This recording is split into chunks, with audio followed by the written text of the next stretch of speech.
भूगोलातला मानवी भूगोलातील शेवटचा पण सर्वात मोठा घटक आहे आर्थिक भूगोल.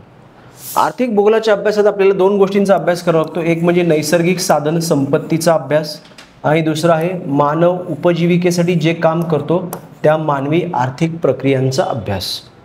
याच्यावर सुद्धा सातत्याने मोठ्या संख्येत प्रश्न येतात. हे प्रश्न कदाचित तुम्हाला GS3 मधल्या इकॉनॉमिक्सच्या सेक्शनमध्ये सुद्धा आढळू शकतील किंवा GS1 मध्ये जिओग्राफीमध्ये सुद्धा आढळतील. आता हे कशाबाबत आहेत ते लक्षात घ्या.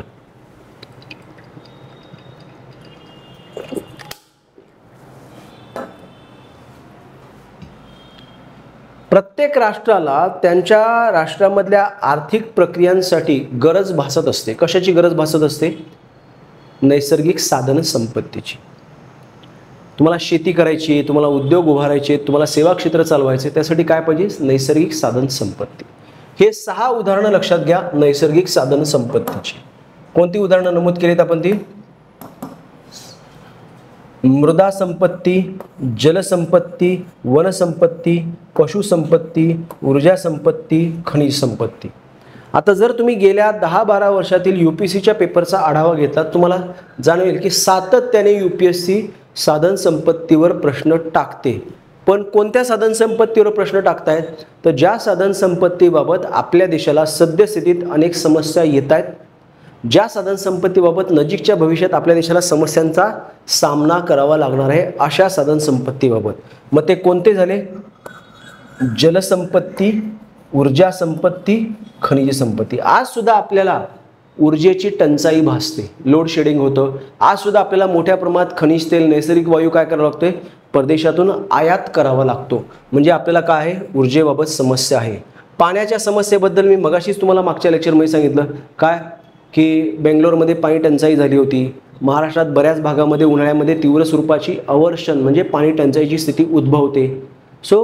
जल साधन संपत्तीचा तुटवडा. तसंच तिसरं काय? खनिज संपत्ती.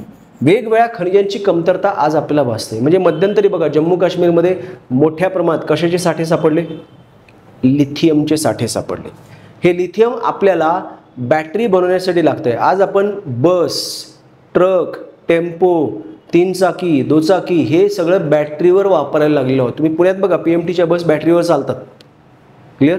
आणि व्यवस्थित प्रवास होतो. विजेवर चालणारी गाडी असेल तर ऑटोमॅटिक पेट्रोल डिझेलचं ज्वलन थांबलं. पण त्याच्या बॅटऱ्या बनवण्यासाठी आपल्याला काही रेअर अर्थ मिनरल्स लागतात ज्यामध्ये निकेल, कॅडमियम, सर्वात महत्त्वाचं लिथियम लागतं. ही खनिजं आज रोजी महत्त्वाची. मान्य आहे लोह खनिज हे सर्वात महत्त्वाचं खनिज आहे. पण UPSC MPSC आता प्रश्न टाकणार कशावर? आजच्या घडीला काय महत्त्वाचं आहे? तुम्हाला लिथियम सापडलं ही फार मोठी गोष्ट आहे. किंवा तुम्हाला अणुइंधन म्हणून जी खनिजे लागतात, युरेनियम लागतंय, थोरियम, प्लुटोनियम हे जे काही आहे त्याचे साठे जर सापडले तर ते चर्चेत येणार आहे आणि ते आपल्या परीक्षेसाठी काय असणार आहे? महत्त्वाचं असणार आहे. त्यामुळे खनिजांबाबत सरसकट सगळ्या खनिजांचा खोलात अभ्यास हा तितकासा महत्त्वाचा नाही. आपल्याला अभ्यास कशाचा महत्त्वाचा आहे? जी खनिजं आज रोजी सर्वात जास्त महत्त्वाची आहे. क्लिअर? या साधन संपत्तीत सातत्याने या 3वर प्रश्न आलेले आहेत. असं होऊ शकतं भविष्यामध्ये वनसंपत्तीवर प्रश्न येऊ शकतात, त्याला काही कारणं असतील. तुम्ही लक्षात एवढंच घ्यायचं आहे की आजच्या घडीला देशासमोर कोणत्या समस्या आहेत, कोणत्या साधन संपत्तीबाबत समस्या आहेत, त्याच्यावर येणाऱ्या प्रश्नांची संख्या काय असणार आहे? जास्त असणार आहे. क्लिअर? त्यानंतर पुढे बघूयात आपण. पुढचा जो मुद्दा आहे तो आहे मानवी आर्थिक प्रक्रिया. या मानवी आर्थिक प्रक्रियांमध्ये आपल्याला काय दिसतंय ते लक्षात घेण्याचा प्रयत्न करा. मानव पोट भरण्यासाठी जे काम करतो त्याला आपण म्हणतोय मानवी आर्थिक प्रक्रिया. याच्याशी संबंधित येणारे प्रश्न वेगात वाढत आहेत. त्यातल्या त्यात कसं आहे बघा, प्राथमिक आर्थिक प्रक्रिया. मग त्यातल्या कशावरती प्रश्न जास्त आहेत? तर कृषीवर येणारे प्रश्न जास्त आहेत, उद्योगांवर येणारे प्रश्न जास्त आहेत आणि सेवा क्षेत्र. आणि या आर्थिक प्रक्रियांना काही पायाभूत सुविधा लागतात. प्रामुख्याने कोणत्या? वाहतूक, संदेशवहन. तुम्ही नीट बघा आज रोजी सरकार याच घटकांवर मोठ्या प्रमाणात काम करतंय. तुम्ही पाहिलं असेल की मोदी गव्हर्नमेंट गेली 10 वर्ष होतं. त्या 10 वर्षाच्या काळामध्ये रस्ते, जहाज बांधणी मंत्रालय कोणाकडे होतं? नितीन गडकरींकडे होतं. आणि त्या 10 वर्षात त्यांनी प्रचंड मोठ्या संख्येत काय केले? दनादन हायवे बांधत गेले देशभरात. म्हणजे मुंबई ते नागपूर समृद्धी महामार्ग हे एक उदाहरण झालं. असे अनेक हायवे आपण बांधलेले आहेत. म्हणजे तुम्ही आज जर पाहिलं तर बऱ्याचदा आपल्याला असं दिसतं की आपला प्रवास बऱ्यापैकी सुखकारक झाला आहे, रस्त्यांची कंडिशन चांगली आहे. टोल भरावा लागतो तो वेगळा मुद्दा, पण रस्ते चांगले झालेत, रस्ते मोठे झालेले आहेत. ही एक पायाभूत सुविधा आहे वाहतुकीच्या अंडर येणारी, की ज्याबाबत सरकार वेगात काम करते. रेल्वेमध्ये पण बघा, रेल्वेची माल वाहतूक वाढवण्यासाठी सरकारने काय केलं आहे, खास माल वाहतुकीसाठीचे रेल्वे मार्ग डेडिकेटेड फ्रेट कॉरिडॉर डेव्हलप केलेले आहेत, की ज्यामध्ये आपण एकावर एक अशा 2 कंटेनर ठेवून रेल्वे चालवतो. त्याचं जाळं आपण देशभर विणतोय. ह्या ज्या चालू घडामोडी आहेत की त्या सगळ्या कशा करता आहेत, त्या सगळ्या आहेत कशा करता, तर आपल्या अर्थव्यवस्थेचा वेगात विकास व्हावा याकरता. मग त्या सरकारच्या योजना आणि त्या पर्टिक्युलर घटकाचं महत्त्व काय, रेल्वे वाहतुकीचं महत्त्व काय, सेपरेट माल वाहतुकीसाठी रेल्वे मार्ग निर्माण करण्याची खरोखर आवश्यकता का आहे, किंवा तसंच आपण हवाई वाहतुकीमध्ये मिहानसारखा प्रकल्प राबवतोय नागपूरला, की ज्यामध्ये आपण काय करणार आहोत, माल वाहतुकीसाठीचा सेपरेट विमानतळ बनवतोय. तो देशाच्या साधारणतः मध्यवर्ती बनवतोय. हे का, कशासाठी? तो प्रकल्प खूप जुना आहे, तो पूर्णत्वास आलेला आहे, पण त्याच्या मागचं लॉजिक काय, त्याच्या मागचं रिझन काय, ते आपल्याला समजून लक्षात घ्यायचं आहे. आपल्याला नुसतं एवढं माहिती करून उपयोग नाही आहे की हवाई वाहतूक सर्वात जलद वाहतूक, दूर पल्ल्यासाठी उपयुक्त, सर्वात महाग वाहतूक वगैरे वगैरे. हे बाष्कळ गोष्टी झाल्या. हे शाळेतली पोरं पण अभ्यासतात.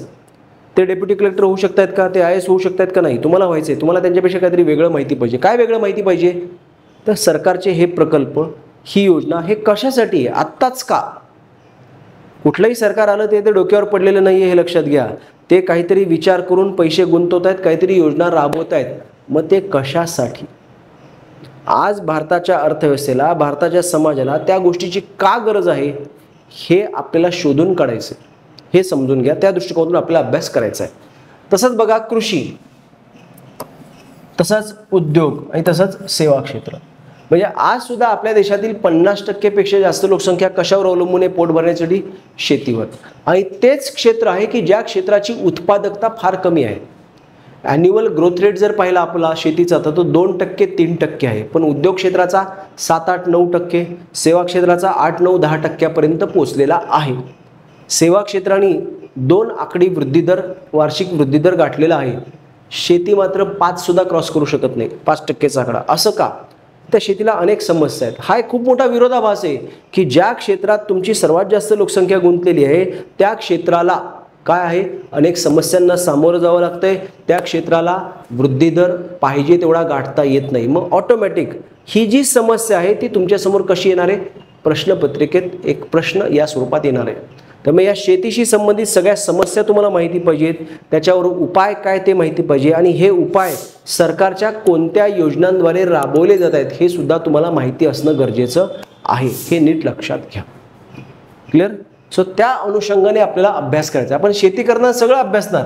हरित क्रांती काय, नील क्रांती काय, श्वेत क्रांती काय, भारतीय शेतीची वैशिष्ट्य, समस्या काय, कोरडवाहू शेती काय.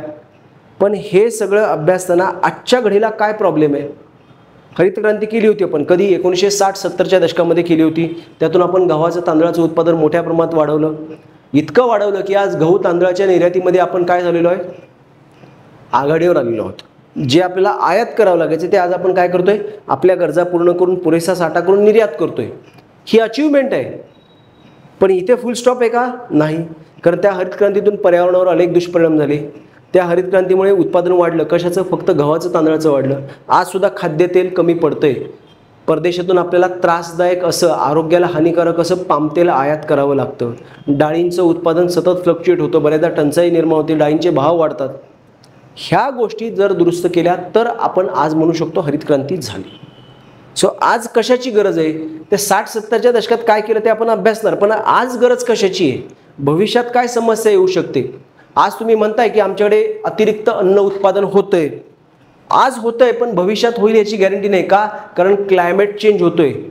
कधीही पाऊस पडतो, कधीही गारा पडतात, कधी कधी पाऊस पडतच नाही. या सगळ्याचा दुष्परिणाम सर्वात जास्त, सर्वात पहिल्यांदा कशावर होणार आहे, कृषी उत्पादनावर होणार. असं जर सतत हवामान बदलाचे दुष्परिणाम शेतीला भोगावे लागले तर एक दिवस काय होणार आहे, कृषी उत्पादन हळूहळू खाली येणार. दुसरीकडे लोकसंख्या मात्र काय होत चालली, वाढत चालली. आणि मग तुम्हाला अन्न टंचाईला सामोरं जावं लागेल. आज भारत छाती ठोकपणे म्हणतोय की आमच्याकडे 5 वर्ष पुरे एवढा अन्नसाठा आहे. आम्ही निर्यात करतोय, पण हीच परिस्थिती भविष्यात राहील याची गॅरंटी नाही. भविष्यात काय धोका आहे याची जाणीव आपल्याला UPSC MPSCचा अभ्यास करताना आली पाहिजे. मग त्या भविष्यातील समस्या काय असेल, मग ती समस्या उद्भवूच नये, भविष्यात उद्भवू पाहणारी समस्या उद्भवूच नये यासाठी मी आज काय उपाय राबवेल ते आपल्याला इथे सुचवायचे. कळलं? सो अशा प्रकारे हा अभ्यास करणं गरजेचं आहे. तीच गोष्ट उद्योगांबाबत आहे. उद्योगांबाबत आपण खूप चांगली प्रगती केली, पण अजून सुद्धा आपण मागे आहोत. अनेक समस्यांना आपल्याला सामोरं जावं लागतंय. सो या सगळ्या गोष्टी आपल्याला इथे उद्योगांसंदर्भात पाहायच्या आहेत. मग त्यामध्ये औद्योगिकरणाच्या समस्या किंवा त्यातून जे काही पर्यावरण दुष्परिणाम होत आहेत ते, हे सगळं आपल्याला बघायचं आहे. उद्योग क्षेत्रामध्ये परदेशातून गुंतवणूक येते, मग ते नफ्याच्या स्वरूपात भरपूर पैसा घेऊन जातात, त्यात होणारा आपला अर्थव्यवस्थेचा तोटा, या सगळ्या गोष्टी आपण इथे पाहणार आहोत. सेवा क्षेत्र, ज्या गोष्टी यांच्याबाबत बऱ्याचशा निराशाजनक आहेत त्या गोष्टी यांच्याबाबत बऱ्यापैकी काय सकारात्मक आहेत. म्हणजे भारतीय अर्थव्यवस्थेच्या योगदानामध्ये यांनी खूप चांगली भूमिका, भारतीय अर्थव्यवस्थेमध्ये यांनी खूप चांगले योगदान दिलेलं आहे. भारतीय अर्थव्यवस्थेच्या प्रगतीमध्ये यांचा खूप मोठा वाटा आहे.